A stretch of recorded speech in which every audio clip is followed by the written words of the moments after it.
नमस्कार. नांदेड न्यूज लाईव्हच्या बातमीपत्रात आपले स्वागत आहे. अंत्योदय लाभार्थ्यांच्या नावाने साखरेचे पॉकेट फोडून दुकानदाराकडून काळ्या बाजारात विक्री केल्याचा संशय.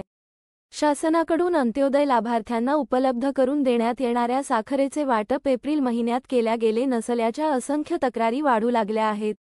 दरम्यान हिमायतनगर शहराजवळील पाणी पुरवठा टाकीजवळील कचऱ्याच्या ढिगाऱ्यावर शेकडो साखरेचे रिकामी पॉकेटे फेकून दिल्याचा प्रकार उघडकीस आला आहे.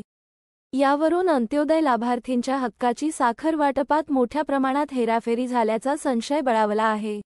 हा प्रकार पाहता हिमायतनगर शहरातील कोणत्या स्वस्त धान्य वितरण करणाऱ्या दुकानदाराने साखरेचे रिकामे पॉकेट कचऱ्याच्या ढिगाऱ्यावर फेकून दिली आणि अंत्योदय लाभार्थ्यांच्या नावाने आलेली साखर काळ्या बाजारात विक्री केली असल्याची शंका वंचित लाभधारकांकडून उपस्थित केली जात आहे. याची जिल्हा पुरवठा अधिकारी यांनी गांभीर्याने नोंद घेऊन हिमायतनगर पुरवठा विभागाला एप्रिल महिन्यात पाठविण्यात आलेल्या साखरेच्या नियतन मालाची आणि वितरण केलेल्या साखरेच्या पॉकेटची तपासणी करावी आणि यात दोषी असलेल्या अधिकारी व दुकानदारावर कार्यवाहीचा बडगा उगारावा अशी मागणी लाभार्थ्यांमधून केली जात आहे.